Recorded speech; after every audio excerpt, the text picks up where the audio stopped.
morning, everyone.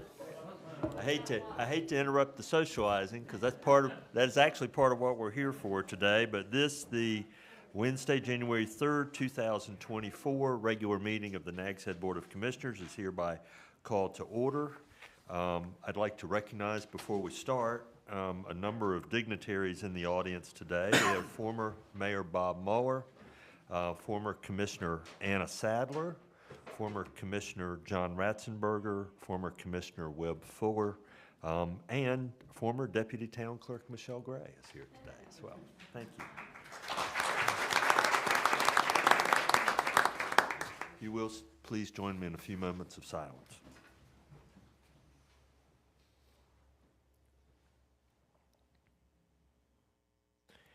And now if you'll please stand as you're able and join me in the Pledge of Allegiance. I pledge allegiance to the flag of the United States of America and to the republic for which it stands, one nation, under God, indivisible, with liberty and justice for all.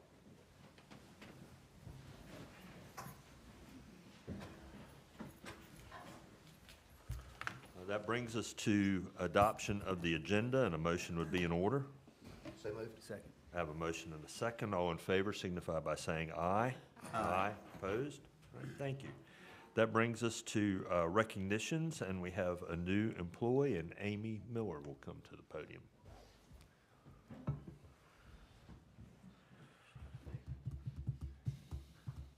Good morning, Mayor and Commissioners. Today I would like to introduce you to Shannon Beatty, our newest team member. She's our new water billing specialist. She was able to train alongside Brittany, who took Michelle's place, the new deputy town clerk. And she was able to gain a lot of exposure to all types of different scenarios and situations. I think Brittany had said any kind of one-off weirdo thing happened, so she kind of got thrown into the fire. When she started flying solo on December 18th, she was prepared, obviously.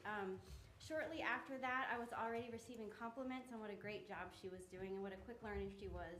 It's really been a smooth transition with Shannon, and one of the reasons she is a great fit here is because her personality really embodies our core values. We are in the business of customer service and in providing top-tier service. Really, that position is one of the first contacts and impressions that we get to make with our community, especially new homeowners. She has a great attitude, and at her previous employer, the Outer Banks Hospital, it didn't take her long to become the Employee of the Month there, where they stated she was a source of joy and positivity, and that really shone through to us when we interviewed her. Other adjectives they included were compassionate, stellar employee, and kind. I would like to add creative. She has an art degree, and I really appreciate that as the yin to the finance yang. I don't have that part of my brain that works, so I really appreciate it.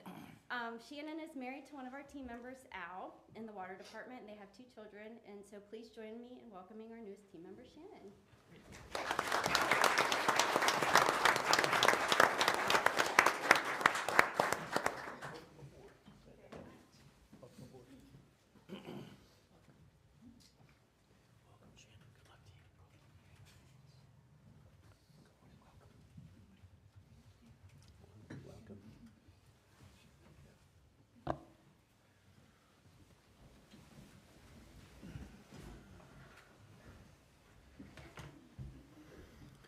Thank you, Amy. The next item on our agenda is recognition of former Commissioner and Mayor Renee Cahoon. Today, as we begin a new year, we're pushing pause on the normal course of town business for a brief while to honor a dedicated and longtime public servant, M. Renee Cahoon. In July of 2023, Renee chose not to run for re-election to Nags Head's Board of Commissioners. Except for 4 years when she sat on the Dare County Board of Commissioners, Renee has served on Nags Head's board since 1991, including several terms as its mayor. Renee continues to serve as chair of the North Carolina Coastal Resources Commission. Renee's passionate, tireless public service has left a lasting imprint, not only on Nags Head, but also on other coastal areas of our state. Because of Renee, Nags Head is still at its heart the community that it was over 60 years ago when her family took over the store and cottages at Whalebone. Renee, welcome. We miss you up here. Before we begin, do you have any guests that you would care to introduce this morning? My sister Charlene, my brother-in-law Robert, and my good friends that have served with me over the years on the board, as well as many other friends from the community, Alice, Audrey, Carolyn. Thank you all for coming this morning. Yes. It's good to see everyone. But mostly I enjoy the people that are here that work for the town as well. Yes. I've been very fortunate over the term of my life to have worked with a lot of great people. Thank you, Renee, and thank all of you for coming and for your support for our friend and colleague over the years. We appreciate that as well. Today we have several presentations, and we're going to hear from many who have known and worked with Renee over the years, but we're going to start with a video prepared by the town staff.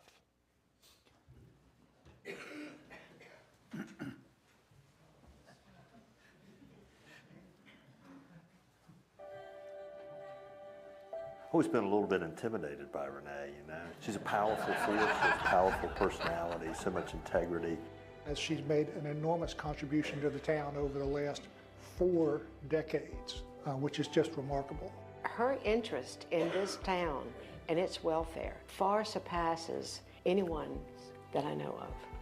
In working with Renee, she felt like if something was going to get done, she'd be a part of it. Instead of sitting back and waiting for somebody else to do it, I think she felt like she'd step in and get things done, and she was great for doing that. I don't like to say Renee was a politician. I really believe that she was a public servant.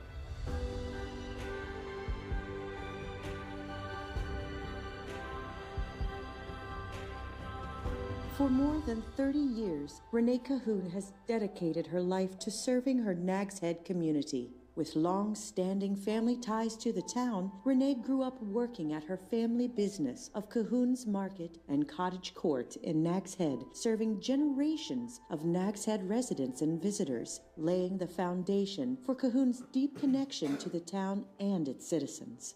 Through the years, as I got to know her better, I found Renee to be probably one of the most informed people about not only Nags Head, but about the county.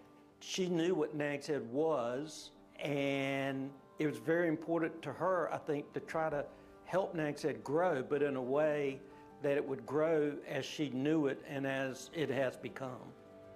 I remember her first meeting, the town of Nags Head.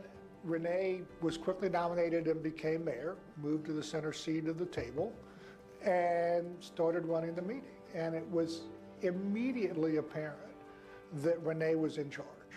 Not because she had all the knowledge and experience that she had now, but because she had a real commitment to doing the job and a real belief in her philosophy and in her vision for the town.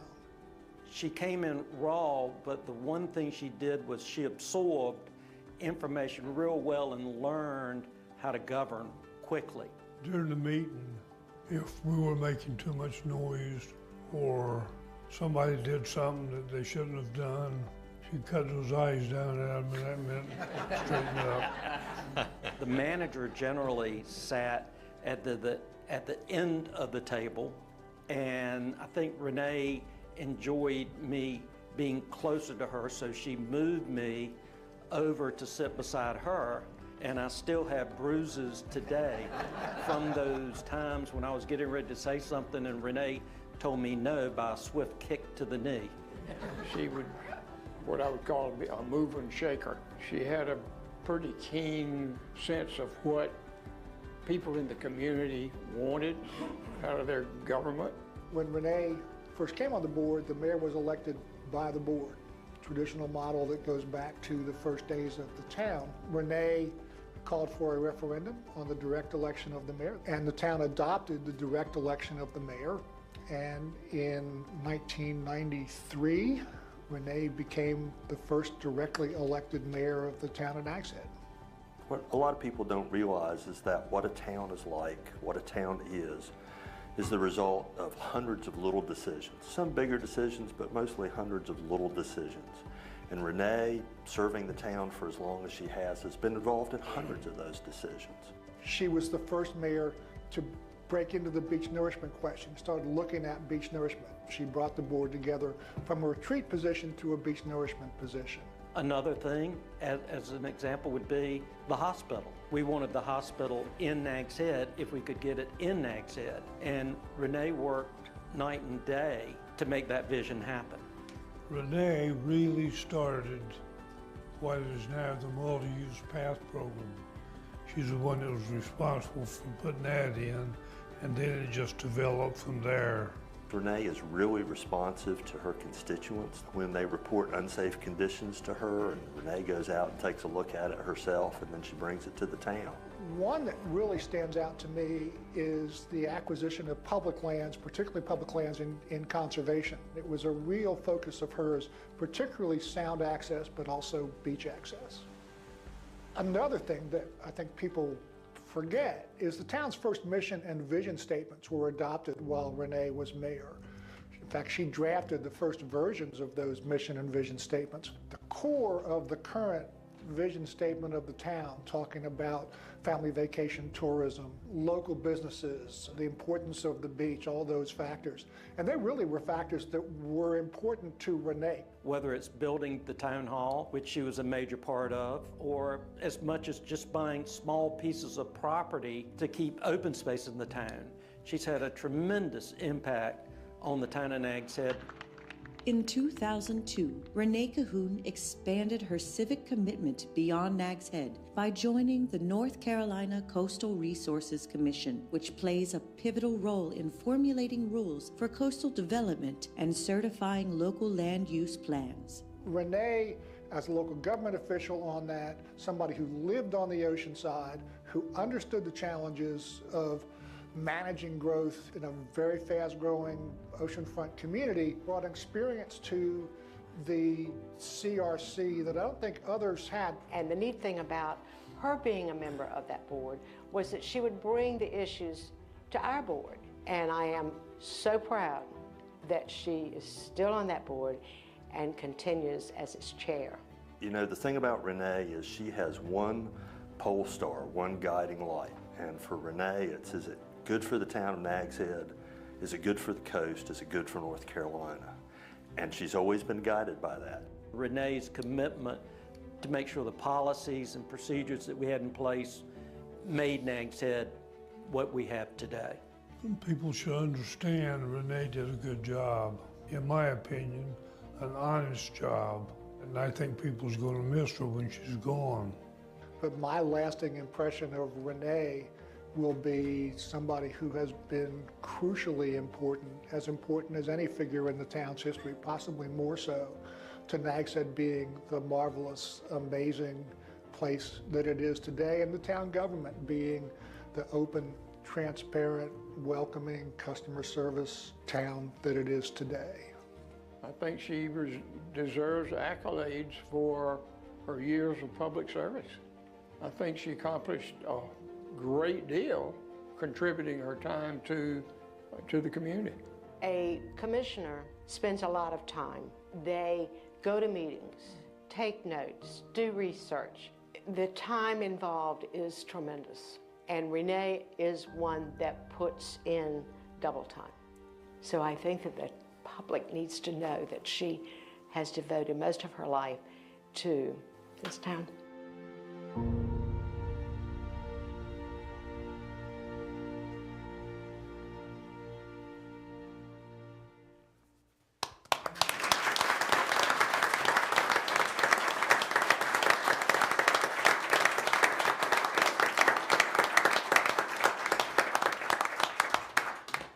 I'd like to thank Roberta and all the staff and all of those who participated in the making of that wonderful, wonderful video.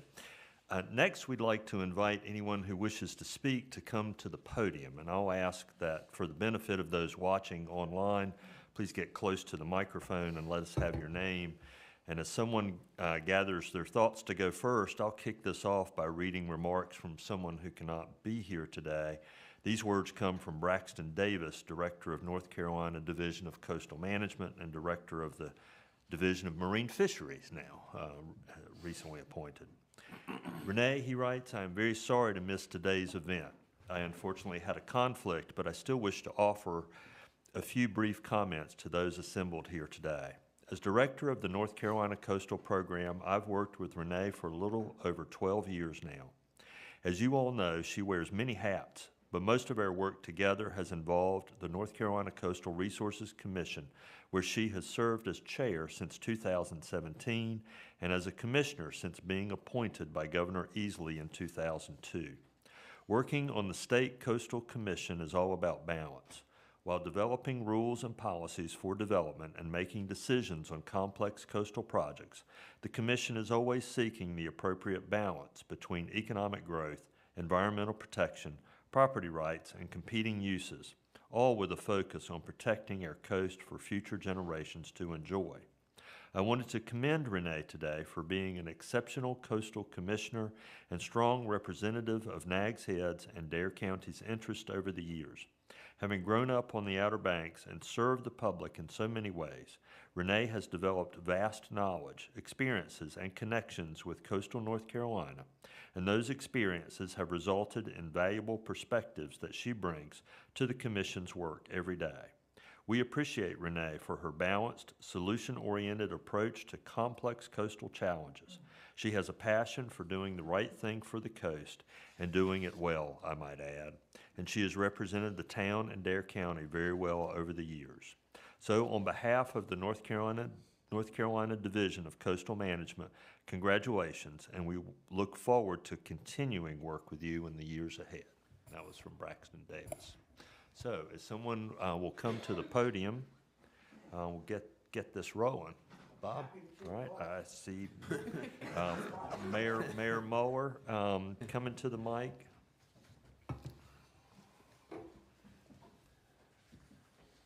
I wasn't going to speak, but Roberta left probably the most important thing I said during our interview session, something on the cutting floor. Before I tell you what that message is, I will tell you that I remember in December of 1991 being at the Skylark restaurant and hearing scotch glasses drop to the floor when the word came through that Renee and Wayne Gray had been elected. And none of us knew what to expect from Wayne or Renee. I don't think any of us could have imagined the contribution that Renee has made to the town. So what I want to say, Renee, what Roberta left out wherever she is thank you. On behalf of myself and my wife, on behalf of the citizens of the town, the property owners of the town, all the stakeholders of the town, thank you for everything that you have done for the town. Not only have you been a good servant of the town, but you've been a real friend to all of us, to everybody in the town, and we can't thank you enough for that. Thank you. Thank you, Bob. Who is next?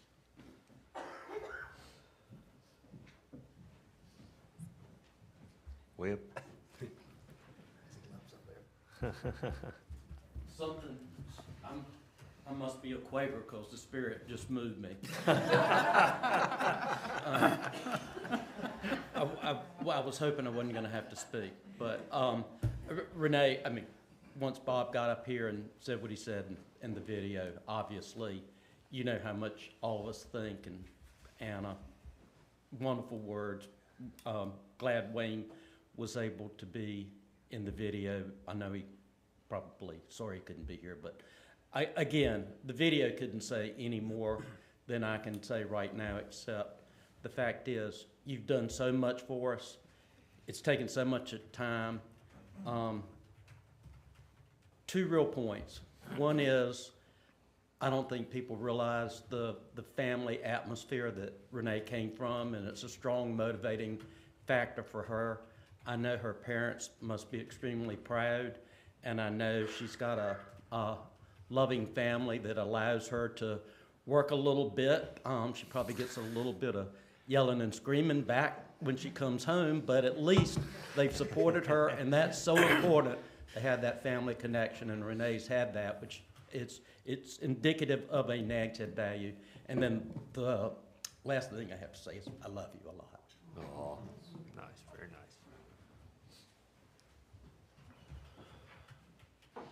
Are there any others?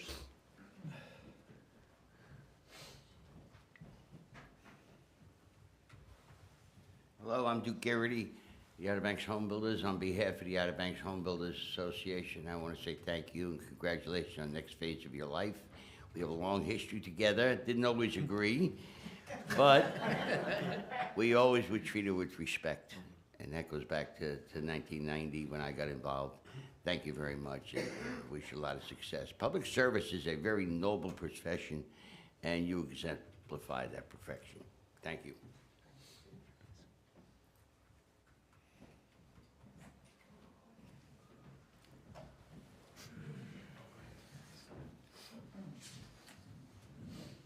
Good morning. I'm Dorothy Hester. I work for Dare County as the Public Information Director. And I first got to know Renee when she served as a short time as a county commissioner. And we worked on the Wright brothers' 100th celebration of flight. And I was taken aback at the level of detail to which she was involved. She wanted to make sure that everything was perfect. And I respected that. And I've always respected her a tremendous amount. She's someone I go to if I have a question or something. She's so wise. I mean, just amazingly so, and level-headed. So, Renee, thank you. Mayor Craig Garris from the town of Kitty Hawk had planned to be here today because he serves as the chairman for the Government Access Channels Committee. Unfortunately, he had to be at COA to teach a class, but I did want to pass along, I'm going to put my glasses on because he wanted me to just make a few remarks. Renee was first appointed to serve on the Government and Education Access Channels Committee in 2014 as the town's representative. She's been an active and engaged member from the very beginning. She's attended, I think, almost every single meeting unless she had a conflict with the CRC. And she shows up well prepared. She's always well prepared. She offers thoughtful and meaningful input and is highly respected by every member of that committee. She's always thinking of ways to make our channel better, not just for the town, but overall, for all of the members. She wants it to be more efficient. She's always looking for efficiency, and I think everyone respects that. And she wants the channels to be more engaging. I think that video that Roberta put together is a really good example of some of the programming we have on the channels, and it really is. If you look at other channels across North Carolina and the country, we have wonderful programming on our government and education channels. She's also served on our grants committee. She has a really keen eye.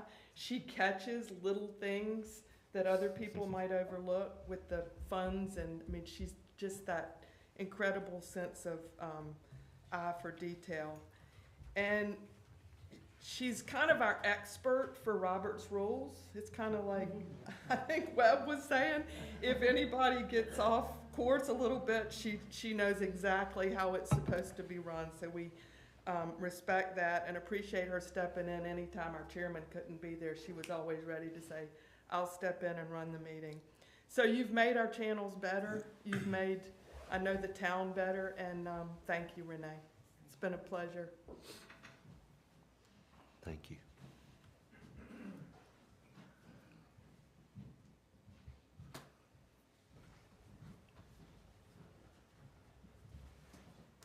Good morning, everybody. Good morning, Renee. I'm Meade Gwen, by the way, and I live in the village. My wife and I have an addiction problem. I'm addicted to shrimp salad.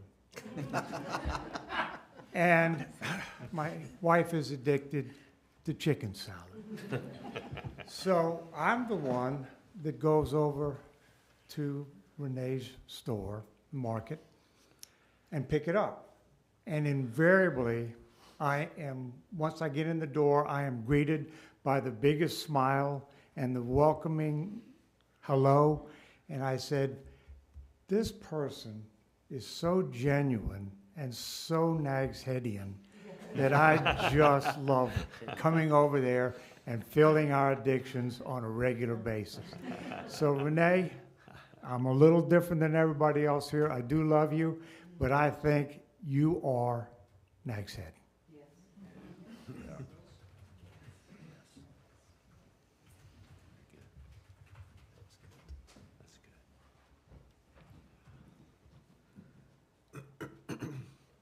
I don't see any others rising to speak, so I'll ask if there are any board members who wish to say anything this morning.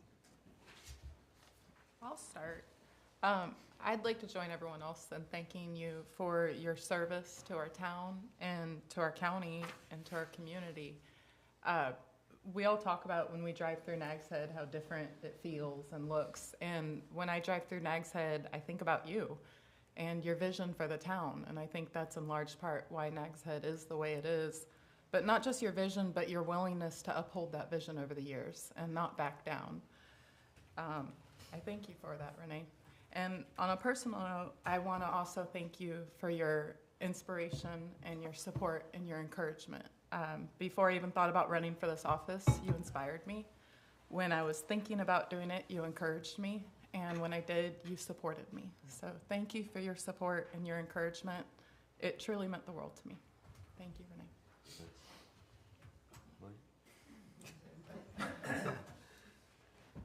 Well, echo everything everybody else has said.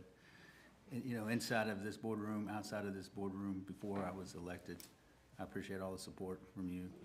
And I know you will recognize it later, but without the person to your right, you probably, because I understand how tough it is on me without the support, you know, those late nights, those late night phone calls.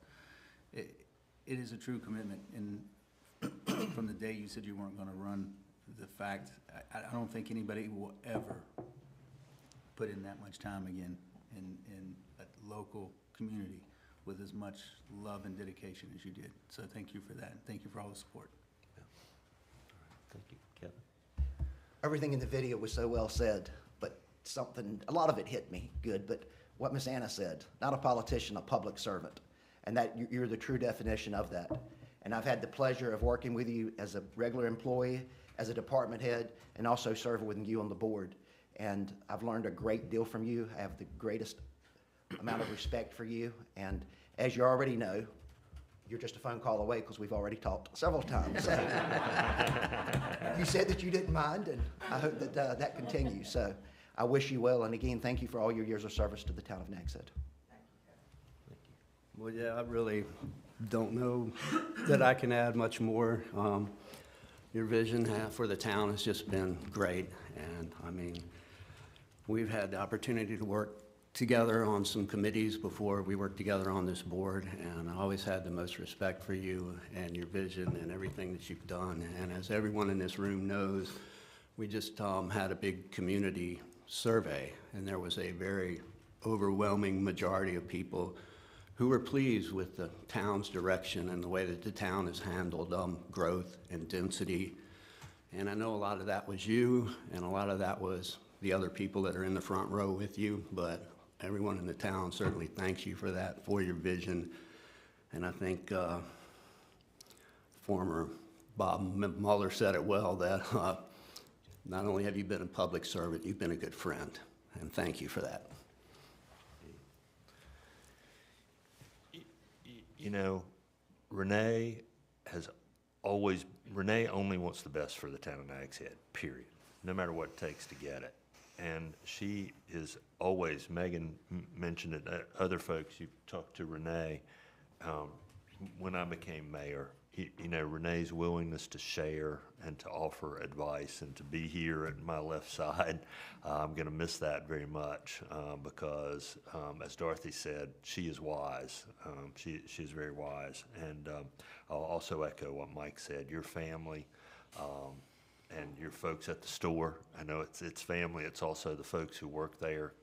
Mike and I are, you know, kind of in the same circumstance. Bob, those who have businesses know what it takes. You know, when you have to walk out the door in the morning and be here for meetings, and what it takes to stay behind, keep that business going, and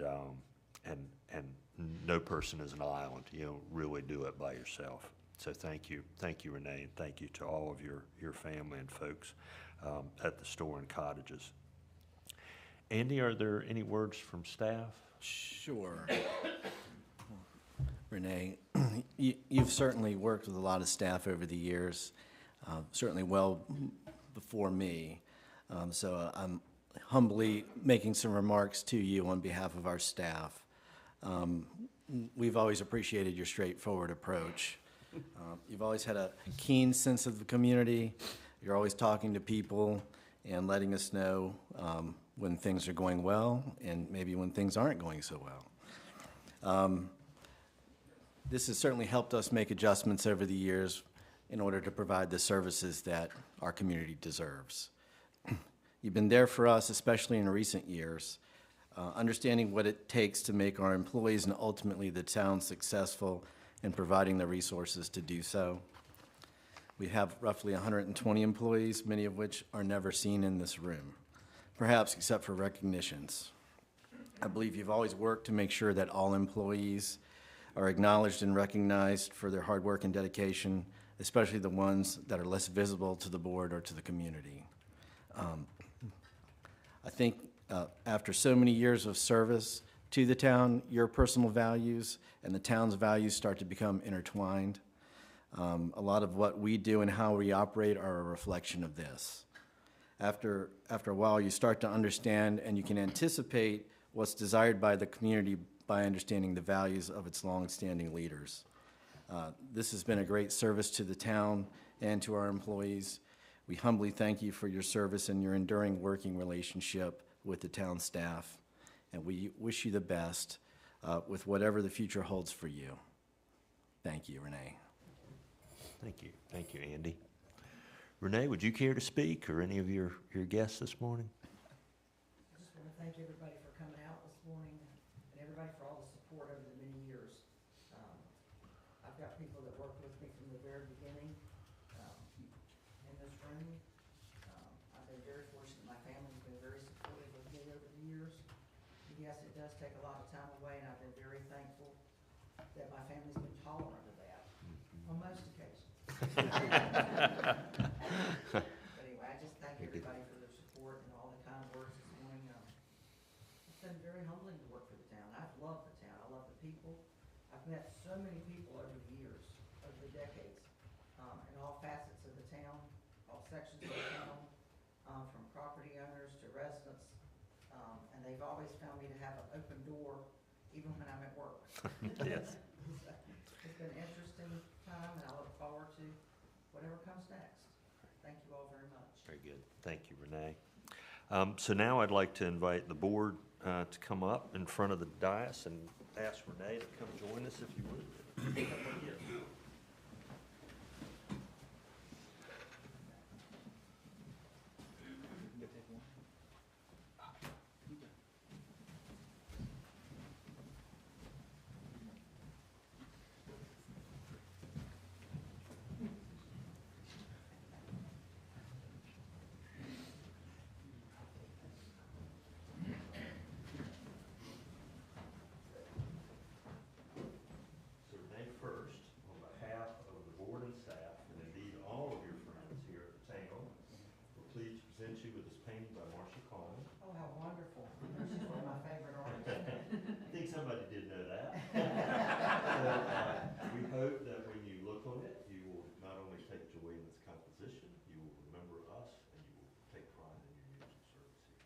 Thank you very much to the town.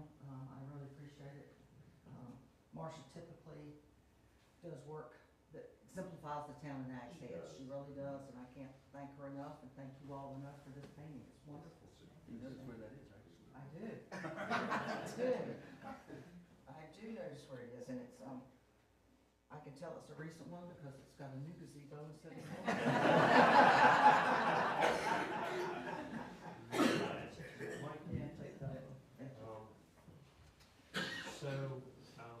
Additionally, along with all the honors and awards that the Governor of North Carolina can bestow, none is more valued than the one I hold before you. Since its creation in 1963, it has been presented to honor persons who have a proven record of service to the state of North Carolina or some other special achievement, and to others as a gesture of friendship and goodwill. Upon being named to this order, the honoree receives this certificate by which the governor confers upon the recipient the rank of Ambassador Extraordinary.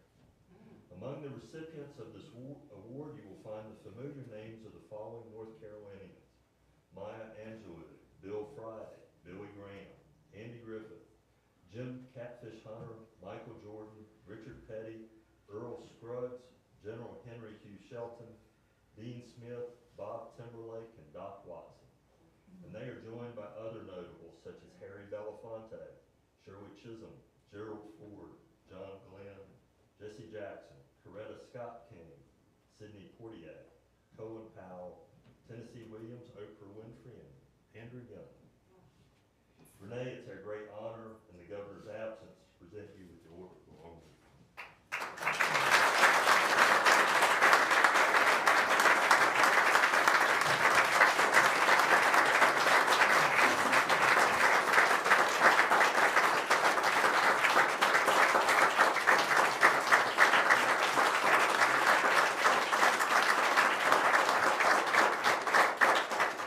The governor could not be here this morning, but we do have some words from the governor.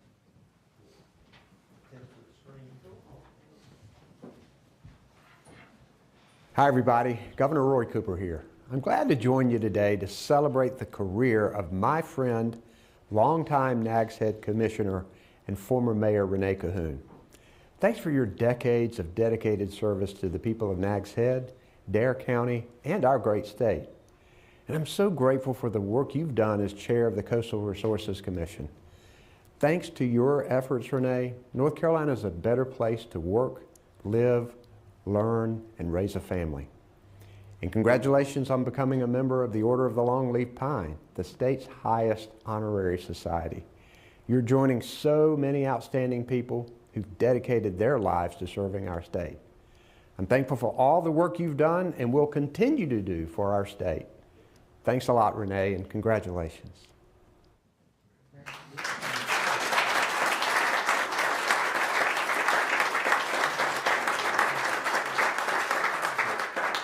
Roberta, do you have as many pictures as you want?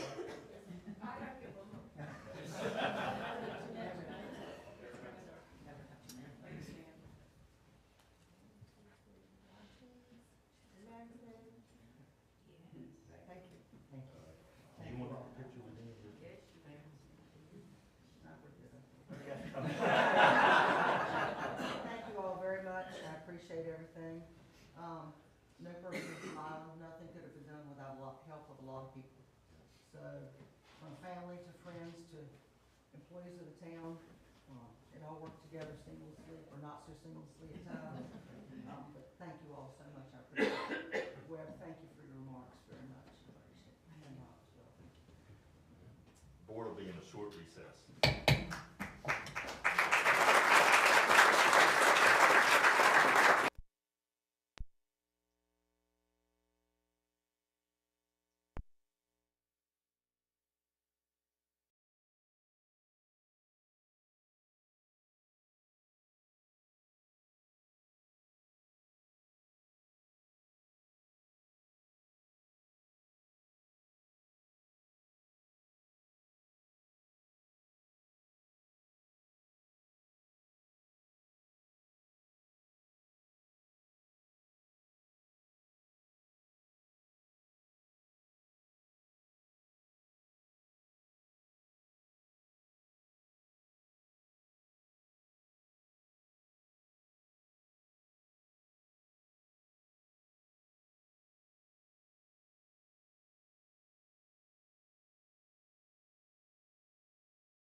good social media push going on.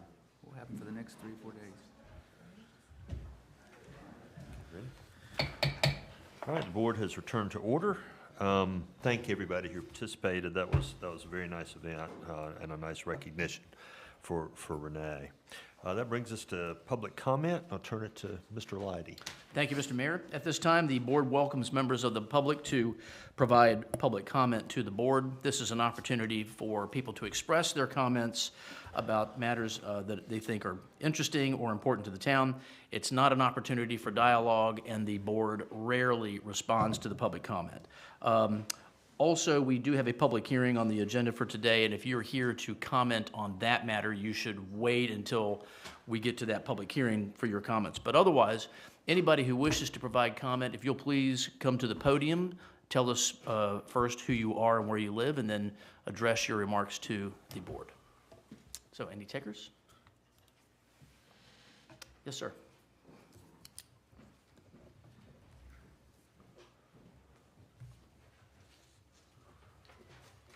Good morning, Mr. Mayor, Commissioners. Happy New Year.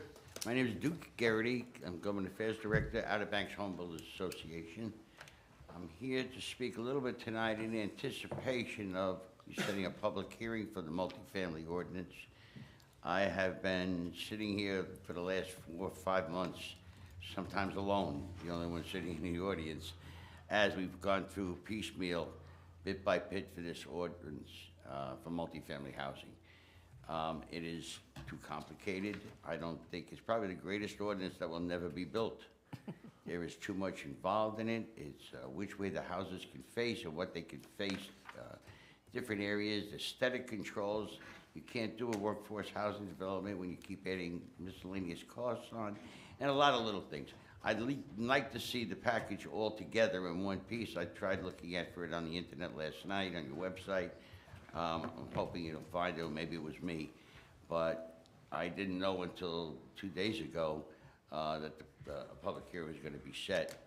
So I have to get that together, and I got to get to our membership and our committee and get some more input. So I don't have anything specific, but I did want you, please look at it, pay attention. You got 1 month until the public hearing, and maybe you'll understand a little bit of the comments that are being made for it. We had an area fronting the bypass that was taken away. Had a layout for it. It met all the ordinances at the time, and it was changed. It was a moratorium, change in zoning, and we had to go back to square one. But we need to simplify it. We need the housing. I need employees. Every business in this county needs employees, and we need a place for them to live. And we've got to be serious about it. Now everybody says, well, I don't want it in my backyard, I put it in another town. I hear that from the 6 towns, here from everywhere I go in Dare County. Well, we don't want it here. But yes, we understand we do need it. Well, you have to give in a little bit. It can't be perfect.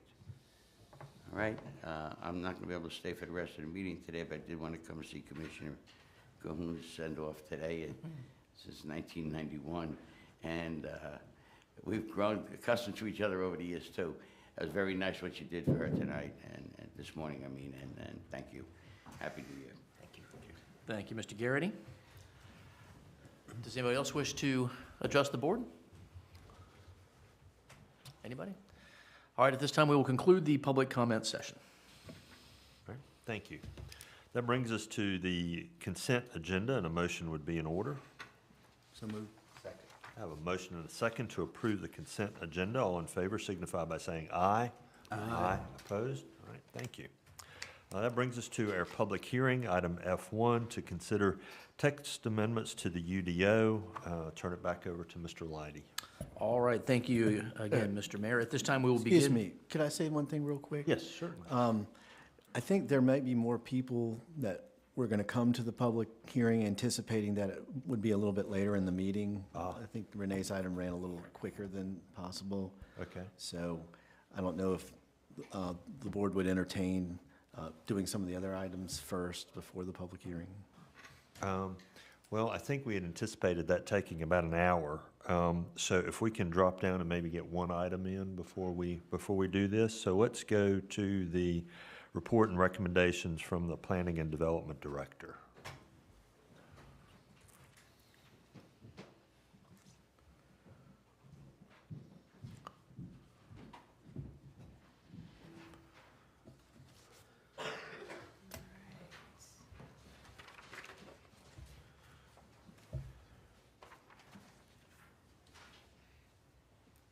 Good morning, Mayor and Commissioners. This one shouldn't take too long, so hopefully it will get us right where we need to be in terms of timing. Quickly, you have just a list of the primary meetings that the Planning and Development Department attended during the month of December. You also have an update on the Planning Board's December meeting. So that was December 19th, 2023. They looked at a special use site plan review for construction of the Trade Center. As you all may recall, you looked at that about a year ago. And unfortunately, because a building permit had not been pulled, the site plan approval had expired, so it had to come back through the process. So the Planning Board looked at that at their December meeting. It was on your consent agenda, and it will go for public hearing in February. There was a consideration of text amendments that, if they were to be adopted, it would allow for the long-term rental of hotel units. There was a lot of conversation around that between planning staff, the planning board, and the applicant. And so we're going to be coming back to the January planning board meeting with some more refined amendments for their consideration on that one. As Mr. Garrity just mentioned, the planning board did wrap up their conversation on multifamily. There were some very small revisions that they had requested. So staff's working on those now. We're going to get that to the town attorney for their review, but we wanted to go ahead and set this for consent agenda this month in anticipation of public hearing for the Board of Commissioners in February. And that item in the consent agenda kind of gives some highlights of where we landed in terms of the proposed multifamily amendments. And then lastly, they discussed text amendments related to drive-through restaurants, which you'll be hearing shortly, so I won't go into great detail on that. The Board of Adjustment, there were no applications in December. They do have 2 applications that they're going to hear in January, which is coming up on the 11th. One of those applications was an appeal to a notice of violation. The applicant has requested a continuance, and I do believe that continuance is likely to be granted, but we'll go through that at the BOA meeting. The second item is an appeal that was submitted by Joe Searles. He's appealing the issuance of the building permit for a property out on Soundside Road. So staff's in the process of preparing that, and that will go out to BOA members this Friday in anticipation of their Thursday meeting. Update on the DWMP, it was better said in pictures. The most exciting thing that has happened is we had,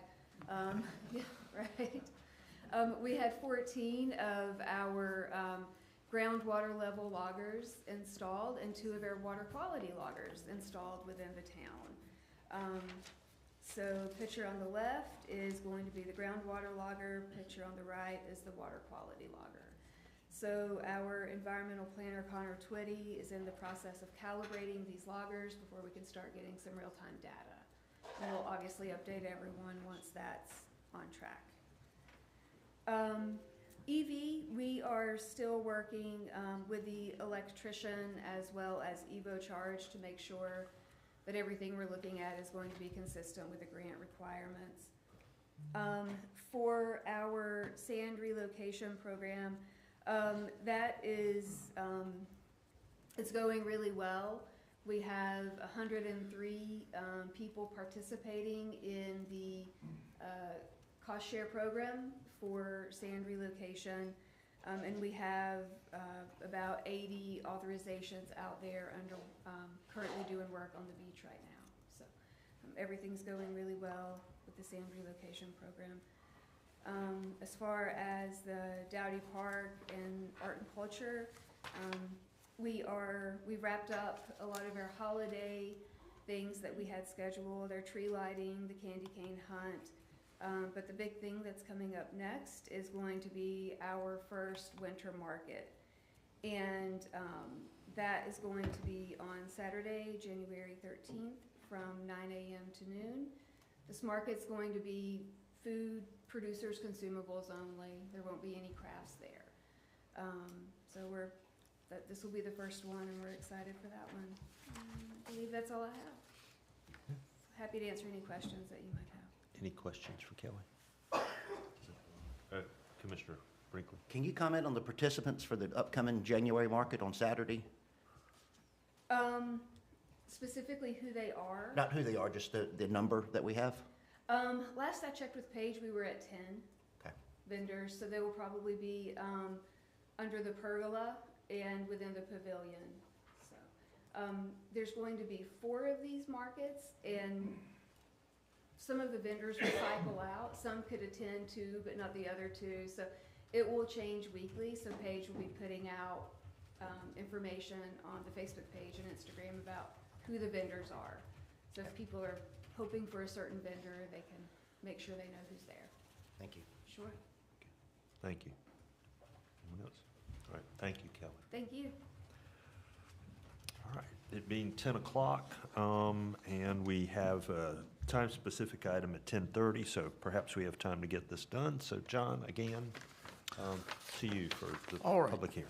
Yes, sir, Mr. Mayor. So at this time, we will begin the public hearing to consider text amendments to the Unified Development Ordinance as it pertains to including the use of restaurant drive-through as a permissible use within the commercial mixed-use developments, as well as amending the supplemental regulations associated with this use.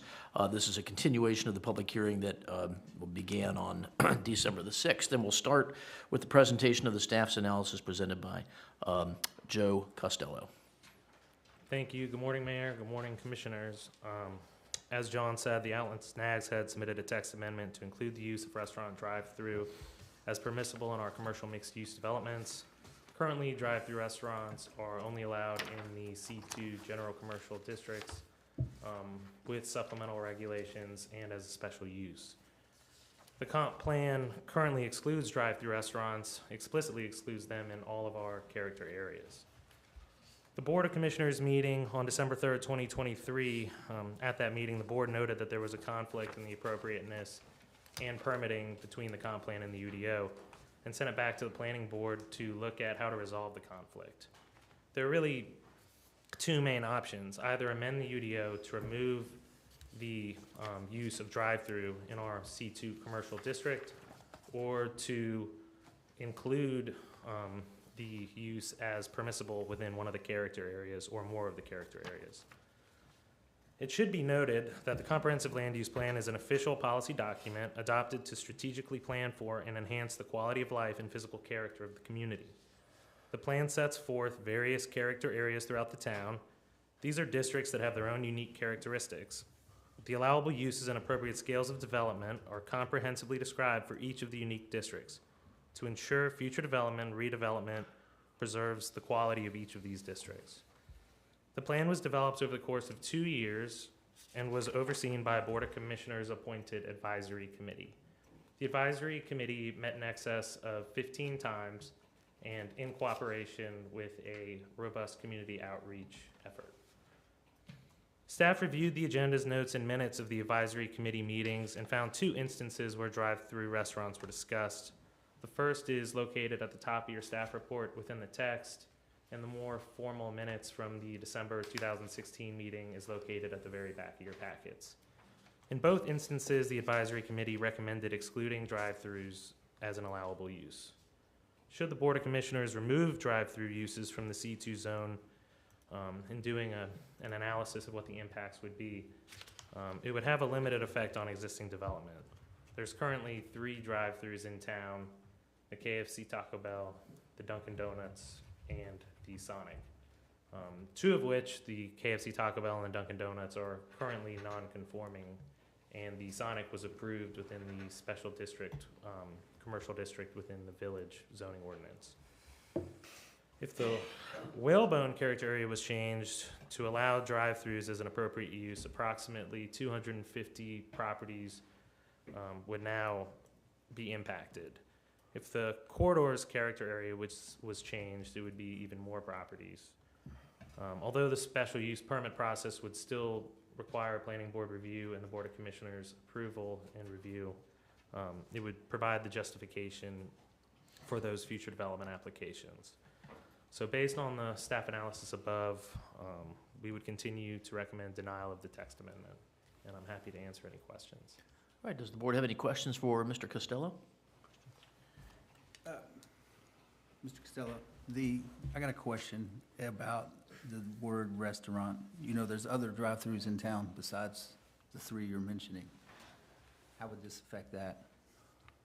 There are other drive-through restaurants? Yes, sir. There's the brew-through. We have 2.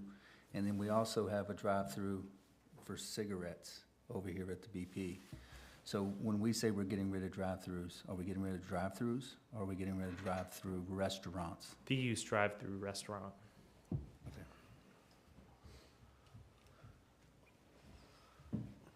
Any other questions? Anybody?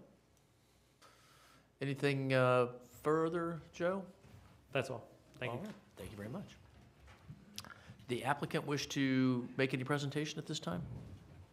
If I might. Yes, sir.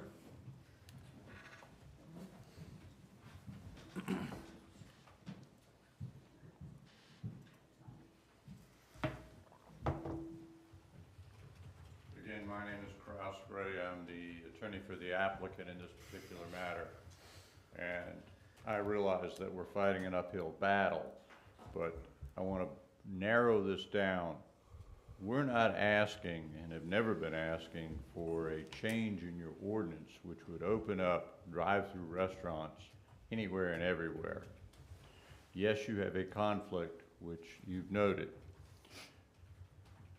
What we're suggesting is that we be allowed to change your ordinance to allow a drive-through restaurant only in an area that met specific requirements. And we've narrowed those requirements so that it wouldn't open this up to 250 different possible places. We've narrowed it down to a place that has to have a certain amount of acreage, has to have a septical system. The benefits to the town, as I've already stated to you previously, is you're cutting down on the amount of septical systems that you have in the town, which is a good thing. You also are putting it into a known existing facility, and you're trying to set up within your zones that you congregate your commercial into facilities. So for that purpose, we highly recommend that you do in fact authorize and approve the modifications to your text in your zoning ordinance, because we don't open this up to everything in the world. We limit it down. Thank you. Any questions for Mr. Gray? Anything? All right. Thank you, Kraus. Thank you. Does any member of the public or anybody from the planning board wish to comment on this proposed text amendment? Yes, ma'am.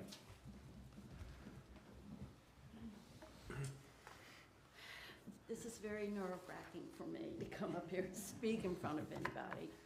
My name is Gail Felton. I live on Soundside Road. My mom and dad bought the house that I live in now in 1944. So I've been down here a long time. I won't tell you my age. But I get very sad seeing all the changes that have happened in Nags Head, Dare County. And I would love to keep it the way it used to be. I am against our town becoming another French fry alley. It scares me, and being down there in Whalebone, it's such a dangerous area anyway, that bringing in the Starbucks, which is there are going to be a lot of people going in and out there. It's just a dangerous situation, and it doesn't seem to go along with the vision of Nags Head. So, thank you. Thank you, Ms. Felton. Does anybody else wish to comment on the text amendments? Yes, ma'am. My name is Megan Vaughn, and I live at 324 West Soundside Road. I also serve as chair of the planning board. Good morning, Mayor and Commissioners. I appreciate the opportunity to speak this morning briefly, and I'm really comfortable saying that I do so on behalf of the planning board, since we voted unanimously 4 times in 8 months to deny several different versions of the text amendment before you today. To put it simply, hopefully it'll be helpful for you to know a little more about our consideration over the months. To put it very simply, we found no real reason, certainly no compelling reason, to change our code, the UDO. There is no un- or underserved public interest at hand. Sit down, walk up, and take out restaurants are already permitted in town, and there are several successful coffee shops within retail outlets in the area. The comprehensive land use plan is our reference guide for decision making, and it clearly prohibits drive-through restaurants in all of the character areas throughout the town. The comp plan also emphasizes support for small, locally owned and operated businesses. We were further assured this fall by the results of the town-wide survey. Overdevelopment and traffic are major concerns to residents and homeowners who responded. People really want to preserve the character of Nags Head. And although the question was not asked directly, I've never heard anyone associate chain drive-through restaurants with that Nags Head charm. It's also a density issue. No one on our board saw a need to add more buildings, lot coverage, traffic, etc. to existing mixed-use developments, and we are very concerned about resulting safety issues. Most recently, we were asked to resolve a conflict between the comp plan and the UDO. Here again, after thorough review, we felt that both the comp plan and the recent citizen survey provided a clear mandate against drive-through restaurants. And we are concerned that changing the UDO to allow them in certain character areas, particularly the very large corridor area, could lead to a proliferation of this use and take us way off course permanently. Thanks for your consideration. Good luck with your deliberations. Thank you, Ms. Vaughn.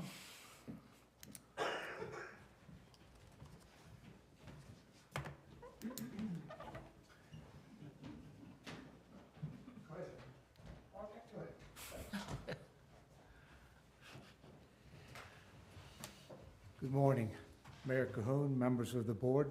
My name is Meade Gwen. I live at 4913 South Links Drive in the village of Nags Head. I would like to address the board about this proposed text amendment, but first, I would like to wish you all and those present a very happy new year. I'm here today to voice my opposition to this proposed text amendment to the town's Unified Development Ordinance as it pertains to including the use of drive-through restaurants as a permissible use within the town of Nags Head. Let me explain why. Citing the 2017 Focus Nags Head report, since early 1800s, Nags Head area has been known, quote, as a family beach destination with a relaxed pace of life. It was a place where families could come and relax in a pristine and unique beach and sound community. In July 2015, the Board of Commissioners initiated the process of looking at the long-term vision for our town, assessing the town's current status, its current needs, while wanting to respond to the increased demands of the tourism industry. This resulted in the formation of the Focus Nags Head Group.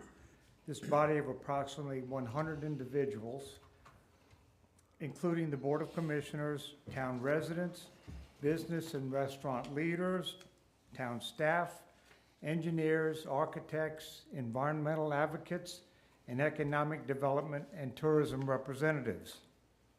In June of 2017, after hundreds of hours of meetings, the focus group provided to the Board of Commissioners a detailed report that addressed a path forward that would allow for responsible growth within the framework of a unified development ordinance. Of particular importance was that charm and unique characteristics of Nags Head would be preserved, along with maintaining a pace of life that was not filled with congestion and frustration for our citizens and our visitors. One of the outcomes was how the town made use of the land within its jurisdiction, a use which would be compatible with this vision. Specifically, Land Use 1 of the report states that land use should be compatible with the community. That won't create excessive noise, light, unsafe conditions, or other nuisances. Drive-through restaurants won't add to the charm and unique features of Nags Head, and I believe that additional traffic resulting congestion from allowing drive-through restaurants, especially along Route 158, would exacerbate the heavy traffic volume, particularly during the peak tourist months. In my opinion, approving this proposed text amendment would not be in the public interest. Thank you. Thank you, Mr. Gwynn. Mr. Muller? Bob Muller, 124 Old Cove Road. Thank you for the opportunity to speak. I rise in opposition to the text amendment. At the December meeting, I was struck by two things that the mayor said. The first was, he said the town does not like drive-through restaurants. Specifically, he said the town of Nags Head does not like drive-throughs.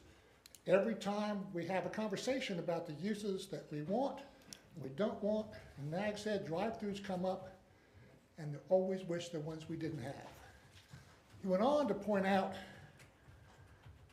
let me see here. He went on to point out that drive-throughs, restaurants, are allowed in some areas despite the fact that they're not clearly not envisioned in the town's land use plan. So you have a conflict between your aspirational land use plan and your pragmatic ordinance. I would ask you to decide on the side of your aspirational land use plan, on the side of your vision for the town. And if you need to do anything, bring the pragmatic ordinance in compliance with the aspirational vision. The mayor also went on to talk about traffic and problems associated with drive-through restaurants. No problems associated with drive-through restaurants. And he indicated a preference for drive-through restaurants where it was somebody else's problem, where they were in a node, it was somebody else's problem to deal with the traffic as opposed to a standalone drive-through restaurant. I would point out to you this is a false equivalency. You're not being asked to decide between a standalone restaurant or a restaurant within a shopping center.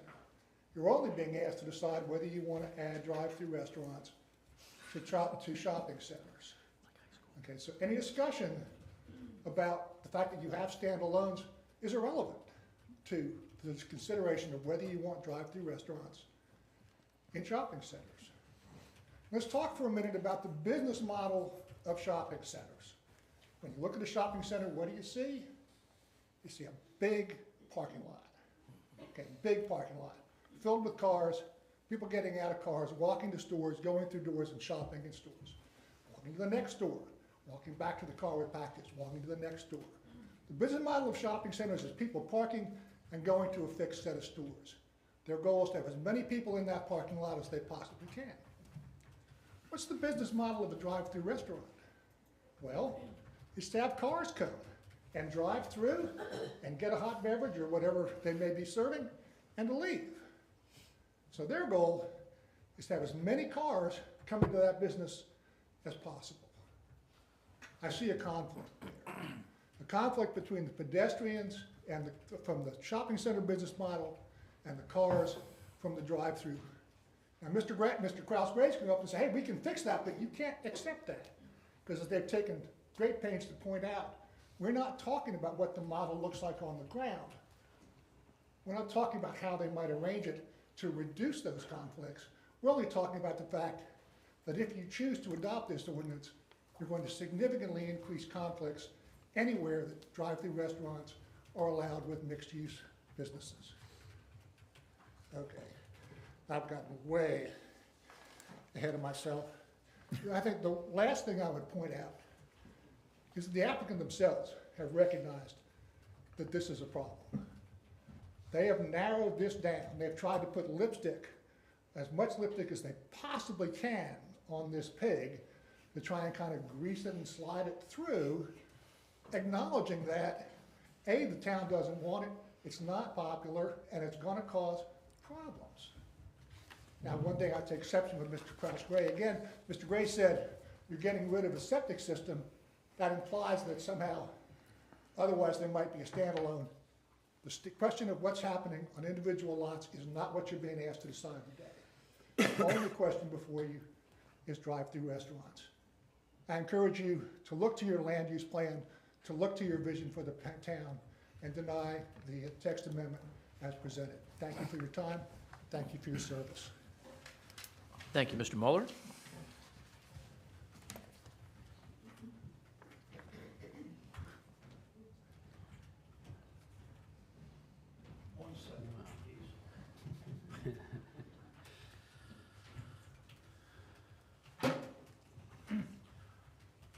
Good morning, everyone. John Ratzenberger.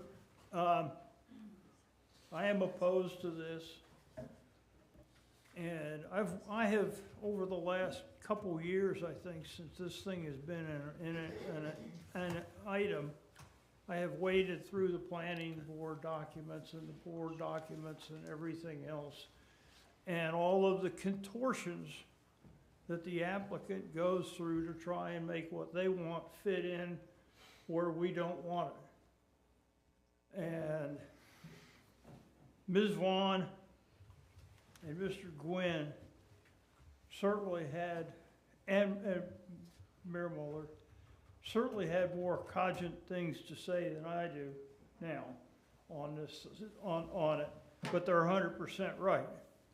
And I'm happy to be on their side in opposition. And it seems to me, I mean, we never used to have any place to eat in the mall. I think, never. We're pretty close to it, but now we've got, I think, two in the bottom hand. I go to Tropical Smoothie, and there's another kind of hamburgerish type place down there. And so the mall has got what they wanted, I thought, originally, was someplace for the foot traffic going through the mall to stop off, get a burger or a coffee or whatever. And that was fit the way the mall is. It's not a drive, you drive into the mall and you wander around the thing. And a drive-in restaurant, when I first saw this, I couldn't believe it.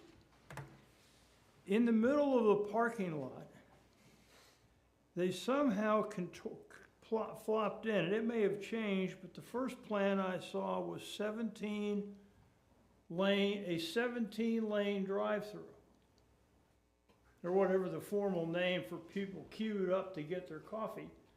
It was 17 vehicles down there, and I think it may be down to 14 now, but it's still, give me a break. You know, there's supposed to be 14 people queued up at a table in there, and the thing is not just a restaurant, a drive-through thing. It wants people to be able to come in and do this and that and fit the model and all, but that, and I don't care how many people they questioned, the applicant questioned about, is there problems with this and that? I don't think any of them talked to anybody that's been down to the mall on a torrential rain day when the beaches are closed because of thunder and lightning and this and that, and it's all, and people, and everybody, the 50 to 100,000 folks that are in town here are down at the mall. That's a place to drive through. They're there for the mall, and the mall is happy as a clam because the beaches are closed. I mean, and Tourism Bureau is all upset. Oh my God, the beaches aren't open, and the tourists are unhappy. And Well, there's another whole part of them that are happy that they are, because they're down at the mall or the other shopping areas here in town. And so any model of traffic planning you throw out there to justify consuming a 14 or 17 vehicle drive lane, plus some additional parking, plus staff lane, that just sucked out, that would suck out a major chunk of our parking in town that doesn't fit the normal, the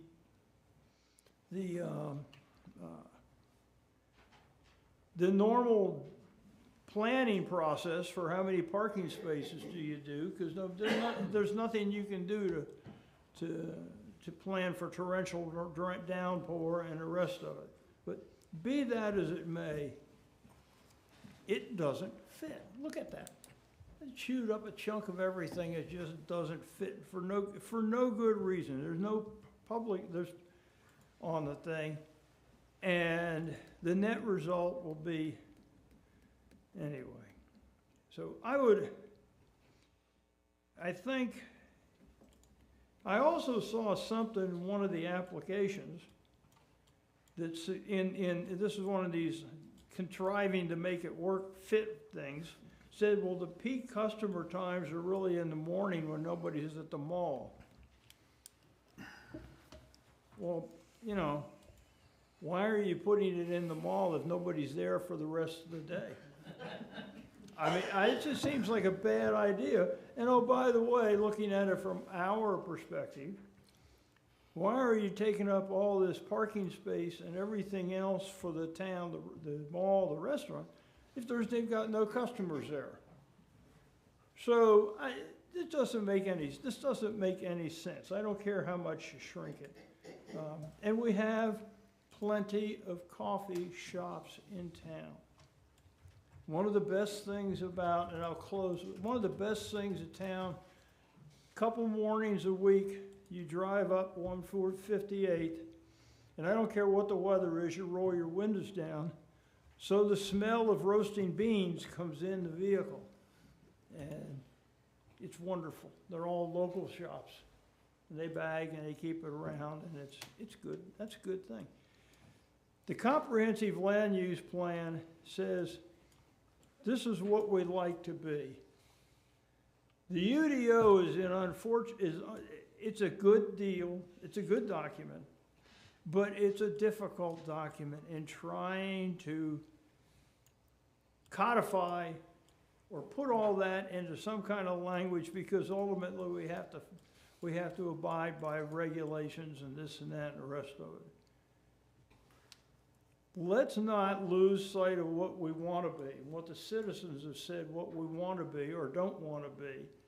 And I think that somewhere along the line, we need to rectify the conflict and remove drive-through restaurants from there, and just let's eliminate this one. It's already spent too much time and money and paperwork and everything else.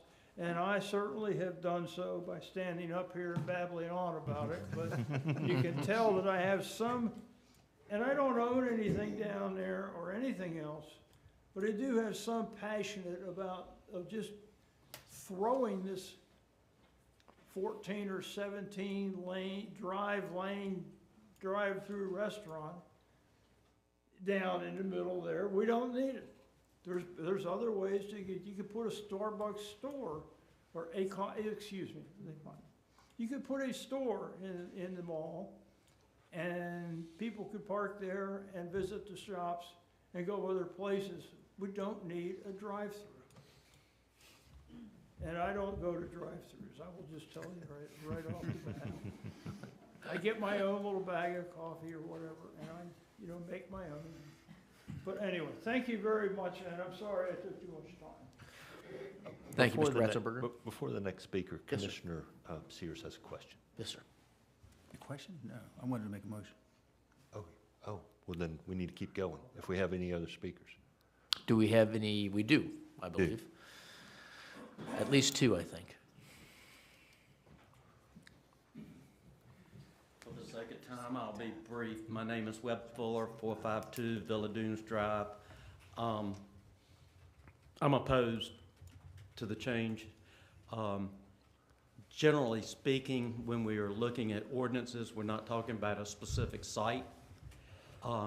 Obviously, the developer has narrowed this down to the proposal is a specific site. So we have to look at that specific site. Now, I think everything that's been said before, I could only repeat. The one thing, though, is we've had a case recently where there was some conflict between the land use plan and the UDO, and the board made the right decision. And in every case, the land use plan trumps the UDO. I don't see how you can change that. You've got to go with the land use plan, unless you want to change the land use plan. That being said, I forgot what the last thing I was going to close with. But anyway, I'm opposed to it as presented. I think the planning board and I know what it is. The planning board and the planning staff get it. I mean, they've expressed it to you. I think they get it. It's laid out. Commissioner Sears, I think, has some valid issues when he talks about other drive-throughs, and I do think that's something the board needs to look at individually, but that's not what we're talking about right now. So try to separate the two and come back and study the other drive-throughs as well, but as presented, just as a citizen, I'm against it. Thank you. Thank you, Mr. Fuller. Ms. Harrison? I'm Molly Harrison. I live on Lakeside Street, and I'm also a member of the planning board, and I just ditto to everything I heard today, but I won't belabor this, but I just wanted to say that as a member of the Focus Nags Head group that worked on this comprehensive land use plan, I just wanted to make it known and remembered how much of an effort it was and how establishing the character areas in the town was very important to not only the committees, but also to the citizens who had public hearings and the commissioners who voted on the plan, that we all agreed that this is how we want our town to look. And quite frankly, a major international corporation coming into town and trying to get us to rewrite our plans to fit them into something we've already all agreed upon, a little bit insulting, and I don't think that we should go with that. This has the potential to really change our town. We've established our character areas. Let's keep them like they are. And I agree with Mr. Fuller. Let's just keep going with our land use plan. If we need to change the UDO to not have drive-throughs, that's what I'm in favor of. So thank you for your time. Thank you, Ms. Harrison.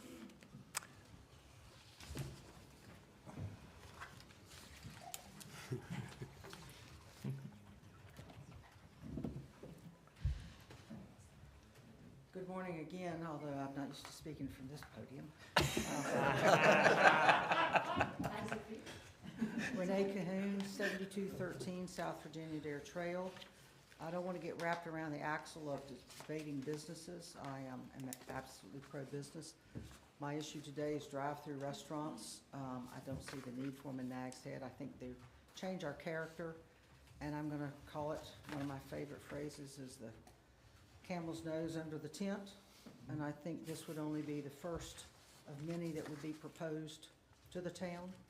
And when there are conflicts between the planning use plan and the UDO, I do agree that planning document takes precedence, but I also think that the easiest way to rectify this situation, number one, is to vote against the text amendment, but number two, to delete drive-through restaurants as a use in the town, put it on the list of things we don't allow. We have pretty much a long list of things we don't allow versus a lot of things that we do allow.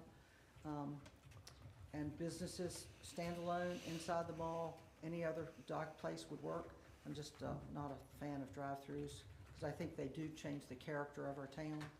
And I think character is something we've all talked about a lot over the many decades, and again here this morning as well. So I would urge the board to think about this carefully and probably make the decision to defeat the text amendment and initiate another amendment with the planning staff to delete drive-through restaurants as a use. Thank you very much. Thank you, Ms. Cahoon.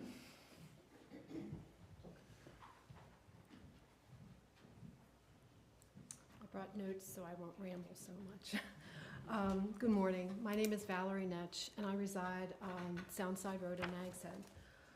Thank you for allowing this opportunity for public comment in regard to the text amendment to allow a non-conforming use permit for a drive-through chain restaurant in the Whalebone Historic District. As a Nags Head resident, I very strongly do not support this amendment. Why? Because I fully support and am in favor of the 2017 Comprehensive Land Use Plan. This plan was a result of, and I quote, a multi-year community-wide effort to define what land uses are appropriate where and what land uses contribute to the town of Nags Head's overall character. That word keeps coming up, character. In this plan, drive-through restaurants are explicitly excluded as appropriate in any character area, period. I truly appreciate the Nags Head staff and planning board for abiding by the designed comprehensive land use plan and their denial of this proposed text amendment. It's my understanding that at the December 3rd, 2023 Board of Commissioners meeting that a motion was passed to table this very item back to the Nags Head Planning Board to resolve what may be an apparent conflict between the Unified Development Ordinance and the Comprehensive Land Use Plan. The result? The Planning Board again voted unanimously to recommend denial of the proposed text amendment on December 19th, 2023, and in addition, they recommended that the UDO be amended to remove restaurant drive-through from the C2 General Commercial Zoning District. Even better. Please, Board of Commissioners, listen to these recommendations from your town board, the 2017 Comprehensive Land Use Plan, and the residents of Nags Head who rely on your unbiased, thoughtful, and honest decision-making for all of us who live and love our town of Nags Head. You now have the decision to preserve our character and the future growth of our town. Please, please choose well. Thank you very much. I appreciate your time and your efforts. Thank you, ma'am. Is there anybody else who wishes to comment on the proposed text amendments? Does the board wish to receive any other information regarding this matter before you begin your deliberations? If not, we will now conclude the public hearing and the board may begin its deliberations on the proposed text amendments. Okay. Before we proceed, we had a 10:30 time specific item, and that person is here. And I'll ask Amy, since she's the person responsible for that. Is it, and I don't know anybody's schedule, is it possible to move that back? Well, the problem, I don't know because we have somebody here that has to catch a flight that's also time specific. Okay, yes. After that. That answers the question. You don't need to say anymore. This is a great conversation, but like I said, just want to be respectful of other people's time. Okay. Let me ask another question. The fire department presentation, do we have consultants who are scheduled for that? Yes, sir, we do. Do they mind 15 minutes? Okay. All right. Fine. Then I think what we'll do is conclude this item, go on with our agenda in the proper order, and hopefully not be too far behind by the time we get to the emergency operations plan. So thank you, John. Sure. Commissioner Sears, you said you had a Motion. 4 speakers ago. Yes. I make the motion to deny the text amendment and amend the UDO to reflect the land use plan concerning all drive-throughs. I'll second. Motion and a second. John, can we amend the UDO today? I don't believe you can amend the UDO to include that prohibition because it would change the nature of what's before the board today, which is to allow a text amendment. So you can deny this proposed text amendment, but I don't believe you can include in the motion the, or take action that would have the effect of eliminating or modifying the. Two motions? Yeah, the UDO. Can I do two motions? Yes, I think what the best thing to do would be to, well, I'm not sure you can do that to the UDO without another public hearing on that proposed amendment to eliminate that particular use. So I think what you should do is do a motion just on the pending text amendment, and then you may want to have a discussion about referring something to staff and going through the process for another amendment to the UDO. Then I change my motion to deny text amendment only. Second. I have a motion and a second. Is there any further discussion?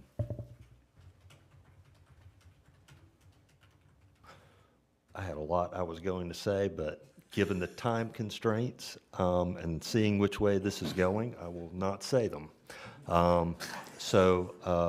If they're hearing no further discussion, you've heard the motion. All of those in favor signify by saying aye. Aye. Opposed, nay. Nay. Thank you. That brings us to our next item, which are, we did item G, so we are now at item H, new business presentation. Were you going to do a second motion or a second? It's an advisement. He said the motion would have to go to public hearing, so I'll do it under my agenda. Okay.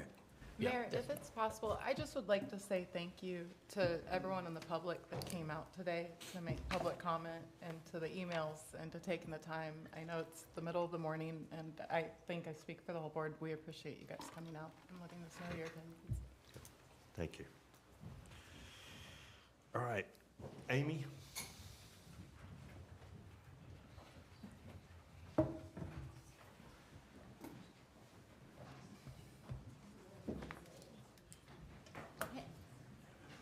Hey, Emily, can you hear and see us? Yes, can you hear me? Yes. Thank you. Well, good morning again, Mayor and Commissioners. Today we have Emily Mills. She's a partner with our audit firm, Potter and Company, and I think you received our ACFR in your packet, paper copy as well as a PDF, and Emily's just gonna go through some things with you, and either of us are here to answer any questions. And I would like to say I really appreciate Emily and her staff. They're very professional. I appreciate them from a technical standpoint. They're a great resource for us, and they're great to work with, and I just appreciate their competency. And so take it away, Emily. Okay. Good morning. Again, my name is Emily Mills, and I'm a partner with Potter and Company. I'm pleased to appear before you this morning to present the town's annual comprehensive financial report for the fiscal year ended June 30th, 2023. And I want to thank the town for allowing us to perform these audit services for the town. And I also want to say thank you to the entire finance staff. Amy, Brooke, and the entire team was very helpful, professional, and wonderful to work with. On page 1 of the financial statements, you will find our independent auditor's report. We have issued an unmodified opinion on the financial statements. This unmodified report is the highest level of assurance that we as independent auditors can issue, and it states that the financial statements present fairly in all material respects the financial position of the town at June 30th, 2023. This is commonly referred to as a clean opinion. In addition to the audit report, we have also issued a group of reports on the town's compliance. These reports are found in the compliance section on the financial statement starting on page 141. These reports deal with the town's compliance with government auditing standards, in addition to the compliance of federal and state programs with various federal and state laws and regulations. We did note one finding that we consider to be a significant deficiency, and that was relating to budget regarding leases and subscription-based information technology arrangements, which is also known as SABITA. This was a new GASB number 96, and that was new for this year, and this requires these lease payments to be classified as debt. And I believe a budget amendment for fiscal year ending 2024 was on the consent agenda to make sure that this was corrected for this coming year that we're in now. The financial statements were submitted to the LGC on December the 1st, and review confirmation was received by the LGC yesterday, January the 2nd. There are 2 items that require the town to submit a response to the LGC. The first one is the budget issue. The second one is concerning a benchmark ratio that comes from the LGC's data input workbook. The responses should be submitted to the LGC within 60 days of today's presentation and should be signed by a majority of the board, the manager, and the finance officer. Example responses are available on the LGC's website.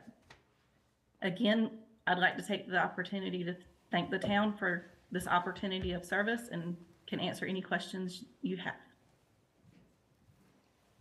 Okay. Thank you. Board members, does anyone have a question? No question. I do not. Thanks for being patient. Yes. Sure. Thank you. Amy, do you have anything to add?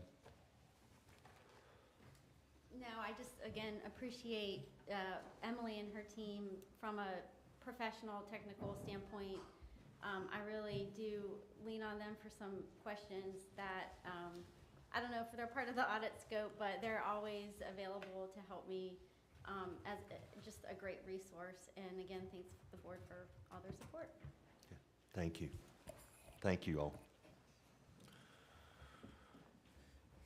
That brings us to item H2, presentation of the emergency operations plan. Chief?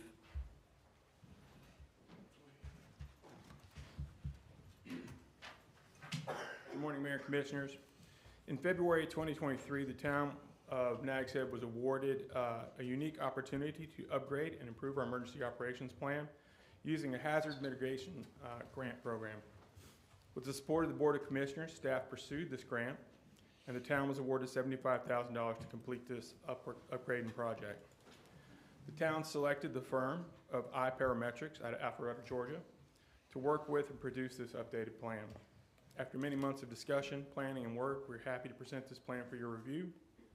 And at this time, I'd like to bring up our lead consultant, Shanti Smith Copeland, to present the process and document for your review. Shanti. Good morning, everyone. Appreciate this opportunity. Next slide, please. So, as the chief stated, the last time that your emergency operations plan was updated was 2012. And after garnering the state support with federal money from FEMA to support this revision, my firm was selected. I represent, as he said, iParametrics out of Alpharetta, Georgia. We are a 20-year emergency management consulting firm that has specialized in managing FEMA money and the FEMA planning and grant process through that time period. And all of us come from government. So I think that's probably one of the more unique things about us that made this planning process I would think, more unique than your average consultant, is that everyone involved has at some point worked as either state, county, or local government, often all of them. Next slide, please. So, what this planning process entailed, and I really want to make sure that everyone is clear on how much work your staff put into this. We had 4 in-person meetings. All of your town department heads were intimately involved in each of these meetings. In July, we actually had a more extensive meeting with each of the departments individually as we went through individual aspects of this plan. So as you can see listed off on here, every single part of the town management and town departments was intimately involved in this, and all of the information was on SharePoint as we went through the process. So there was active back and forth, commenting, editing, and information provided to ensure this was very Nags Head town specific plan at the end of the process. Next slide, please. So in addition to the 4 planning meetings and all of the information being on SharePoint, the town's SharePoint site that we had access to, we have a fully updated emergency operations plan, which is clear and concise. Will be available to the public. It is a public-facing document that will be on your website so the public can see what your plan is and how you operate in an emergency. However, what will not be available to the public are the incident-specific playbooks. And what was very instrumental in developing these playbooks. As with everywhere and everyone at this point in time, we have a high amount of turnover in all, public, private sector, doesn't matter. We have a high amount of turnover as people are retiring, and younger staff that may or may not be from the area are brought in across the board. So we now have playbooks that each department can go through for each different type of incident that the town can be expected to deal with, from cybersecurity to hostile action to severe weather, continuity of operations after any one of these types of incidents, wildfire, and public health emergencies. We also went one step further in developing an emergency operations center guide. This is for actually activating, most likely for a hurricane or tropical weather incident, but if the emergency operations center is activated at the bequest of the mayor and the town council, this leads everyone through the process. It includes job-specific job aids with checklists. So again, all new staff has very clear indication of what is expected of them. An evacuation matrix that helps them walk through the process. If you were to be in the unfortunate side of a Sandy-style storm, what the decision-making could look like. As well as flood maps for sea level rise, as well as various levels of storm surge, so that all those decisions can be made in the most concise, knowledgeable, data-driven decision possible. And there we went one step further, which we didn't list, as this is also a public document, but there's also a playbook for elected officials. So if you should want to go through and look at that playbook, that will be available. We have all the playbooks and this emergency operations guides in final review with the chief and staff, but it is all available on their SharePoint. And this is all meant to be incredibly useful, practical knowledge for all of your staff put into it, so that all future generations will be able to use the same document. This is not something we expect you to need to update again, other than minor modifications as anything within the town may change, scope of what you're responsible for possibly, but otherwise, this is a standing document with very few modifications that should be needed moving forward. And I think that's it. I just want to be very clear about how incredibly instrumental your staff was, what a great deal of effort they put into this, and you should be proud of the plan that you can now provide to your citizens. Okay. Thank you. Thank you to staff. Any questions or comments? Just I had found some inconsistencies that I will be emailing to Andy for that to be addressed. Okay. Some misinformation, I believe. Okay. Thank you. Thank you. Mr. Sears. Megan? Okay. All right. Thank you very much. Could you talk about that just briefly in terms of, where we are, and if the board has any comments or questions, what we'll be doing to look to finalize this? Absolutely. If you have any questions or concerns, we have through the end of this month to make any necessary edits before it becomes final, and you guys go through promulgation to adopt it as your formal emergency operations plan. All right. Thank you.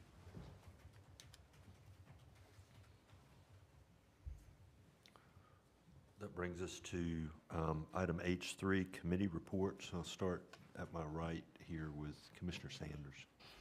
Nothing too much to report. Of course, as I said last meeting, we did not get the grant for the Estuarine Shoreline Committee, so I've spoke with the town manager about some different options, and we're going to pursue those to look at the living shoreline and what we can do to try to get the ball rolling again. All right, very good, thank you. Genetics Care Advisory Council met on December the 11th. I unfortunately had COVID and was unable to attend. When I get minutes from that meeting, I'll be certain to pass that along. Thank you. Thank you. Mr. Sears. Nothing on my end. Megan. All right, thank you. Housing. I'm sorry? Still no housing. Still no, yeah. Got it. All right, that brings us to item H4, which would be appointment and reappointment to boards and committees.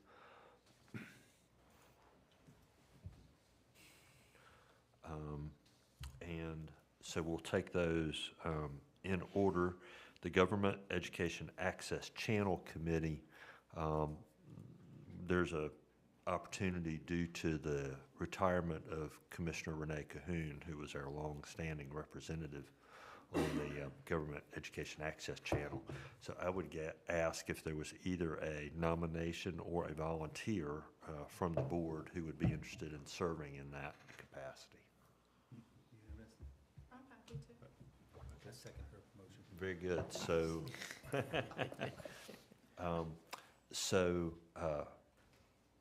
Commissioner Lambert has indicated her willingness to serve. That willingness has been seconded, we will say. And I think that would be wonderful. I think you'd be a great representative to that. Yeah, I think you'd be perfect for that. So all in favor signify by saying aye. Aye. Aye. Opposed? All right, thank you for your willingness. Septic Health Advisory Committee. This is a vacancy created by the election of Commissioner Lambert. And we have a recommendation from the Planning Board. Is there a nomination from the board? Make a motion that we appoint Gary Ferguson to the Septic Health Advisory Committee. Okay, is there a second? I'll second. All right, I have a motion and a second. All in favor signify by saying aye. Aye. Opposed? All right, thank you. For the Fireman's Relief Fund Board of Trustees, we have a reappointment, and Ann Farmer is interested in continuing. So a motion would be in order. So moved. Second. I have a motion and a second. All those in favor signify by saying aye. Aye. Opposed?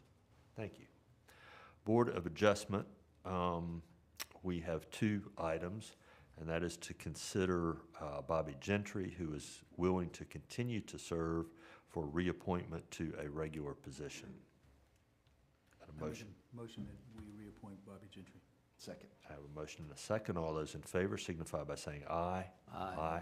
Opposed? Thank you.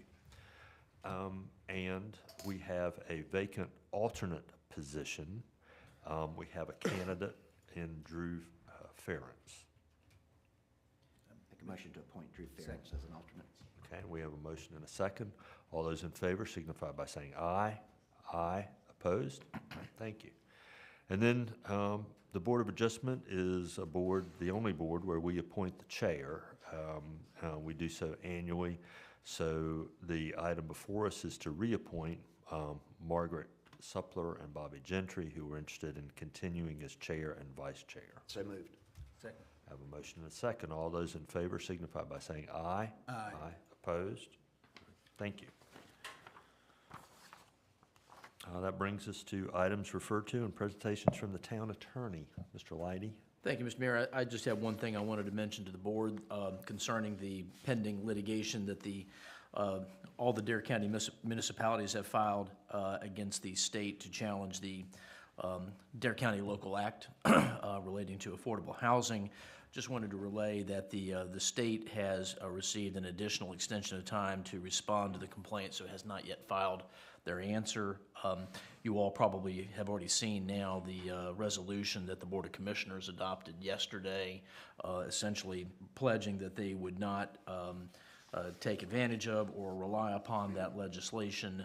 But in any event, I just wanted to make sure everyone was aware of that recent development. I was curious, since the Board of Commissioners is the only authority who can use that funding, and they have pledged what they've pledged in terms of respecting the town's authority, what impact does that have on the suit?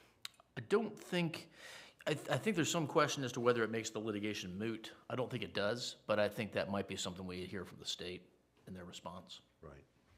I would anticipate that. But my view is that they could always rescind this resolution and then take advantage of the legislation. And so I feel for that reason, it doesn't make it automatically moot. True enough. All right, very good. I'm not saying they will. I'm just saying that's a prospect. All right, very good. Thank you. That brings us to items referred to and presentations from the town manager. David, an update on public services.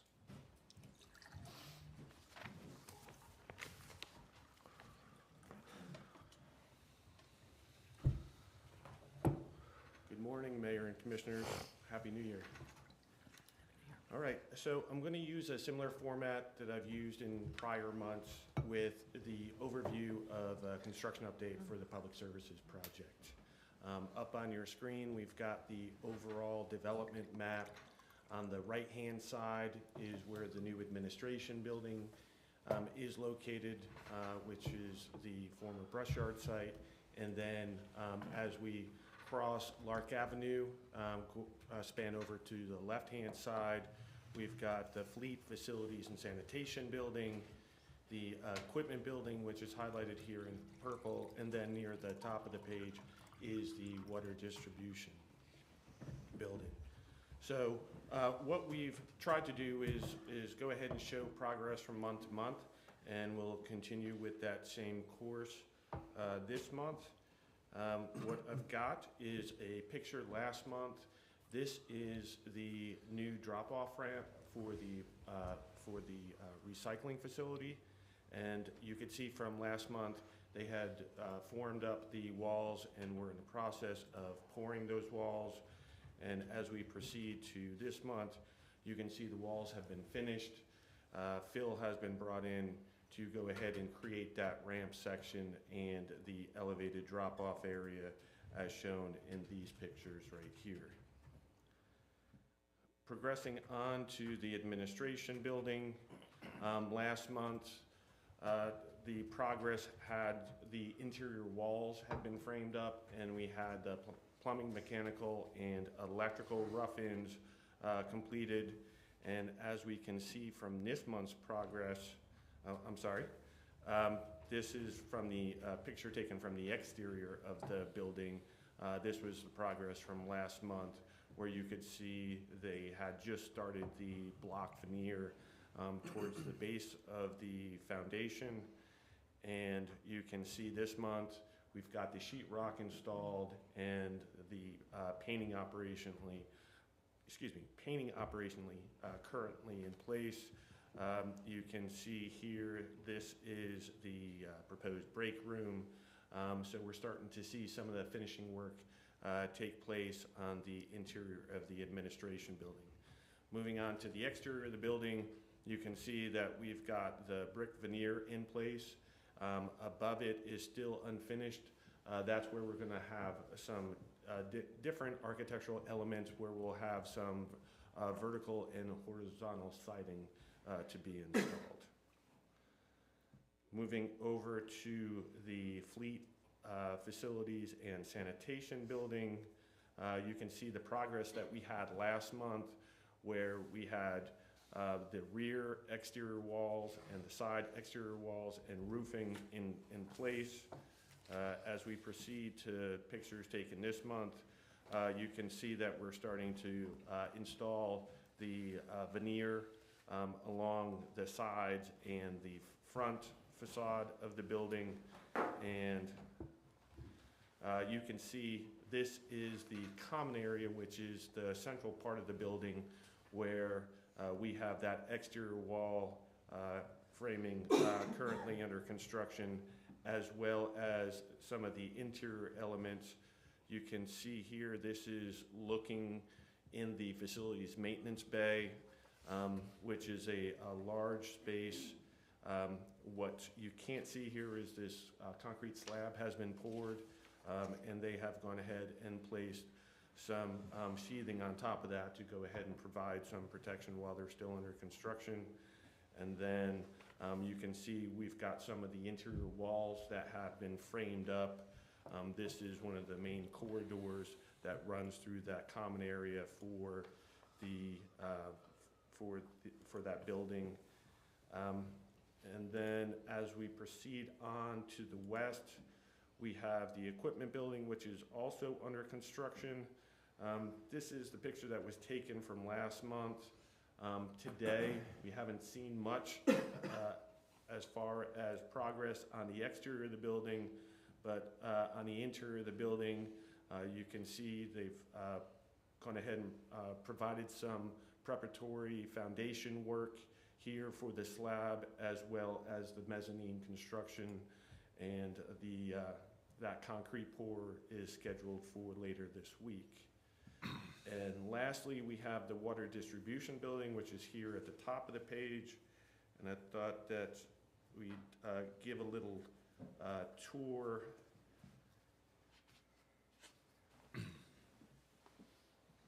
And this is a video that was taken the other day. This is to show the progress that has recently been made on the exterior of the building.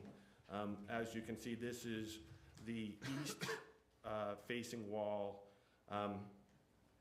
and that is in the general area of where the new parking lot will be. And as we proceed here to the north side of the building, we come upon the offices and the main entrance, and then we progress on to where the shop area is going to be, as well as some of the garage bays. And you can see that they've made some substantial progress on the exterior of the building, as well as starting to paint and finish off on the inside of the building. And I've got a separate video for that. This is as you proceed into the shop area, you can see the mezzanine above, which is situated above the office area and the common areas. Painting is currently underway of those partition walls. As you enter this space, you've got offices to the left, and you've got your break room here to the right. You can see that we've got the plumbing, mechanical, and electrical rough-in in place, as well as some of the interior framing. And so that is just a brief overview of the construction update. And I believe next month we're going to schedule a site tour with the board and the contractor at next month's meeting. So I'll be glad to answer any questions that you have. Good. Schedule, still tracking pretty close to schedule? We are. The schedule that I had given last month, we're still tracking for the end of March to occupy both water distribution building and the administration building. Towards the beginning of June for the fleet facilities and maintenance building, and the two other buildings, the equipment building and the vehicle storage building, will be tracking more towards the September-October timeframe for those to be finished off and occupied. All right, board, all good? All right, thank you, David. Appreciate it. Thank you. Andy, do you have anything else under your agenda? No, sir. Okay, all right, thank you. That brings us to the Board of Commissioners agenda, and I'll start to my left with Commissioner Lambert. All right, Commissioner Sears? Yeah, I'd like to thank the staff for putting together the reception for Renee. I would also like to thank the Board of Commissioners for their of Dare County for their resolution. And I would like to start the discussion about having the land use plan be reflected in the UDO beyond just what we talked about today, but definitely to include that use today. Okay, all right, thank you. Let me finish surveying the board, and then I'll come back to that. Commissioner Brinkley? Nothing at this time, thank you. Bob? No, I'd just like to pass along all the good comments I heard about the Christmas lights at Dowdy Park and the activities that went there, especially for the children, and a lot of positive comments, so thank you. So do we want to make a referral to the planning board to make a recommendation to amend the land use plan? No, to amend the UDO to reflect the land use plan. Okay. But I think there's more items than just drive-through in that. I mean, we spent, and you and I have talked about this, we've spent a lot of time in the gray area because one says one thing, one says the other. Right. And it would be nice if we got ahead of that and did some planning to correct that before a lot of money is spent, and a lot of folks, and a lot of aggravation on certain things. Okay. Would be So, my suggestion. is it a consensus of the board that we ask the planning department, department and planning board to look at the inconsistencies between the UDO and the land use plan and bring us a recommendation without putting this to a vote? Yes. Yes, okay, all right, very good. Then, Andy, if you will convey that take that to the planning board. Do you specifically want something regarding drive-throughs as well? You start with drive-throughs, but I really feel that there's more items that have that inconsistent factor that has caused this board, the planning board and staff, and even those people trying to do things some headache. And the board did discuss this topic a bit at the retreat, and so I know Kelly and Joe are currently starting to look for those things. And develop a list of things to bring forward, but no, we appreciate the comments. Good. All right, thank you. Thank you, Commissioner Sears. I have nothing on my agenda this morning. We have no closed sessions I'm aware of. Is there any other business to come before the board? Hearing none, and not seeing a need for a mid-month meeting, then a motion to adjourn would be in order. So moved. I have a motion and a second. All those in favor signify by saying aye. Aye. Aye. Thank you. I assume nobody is opposed.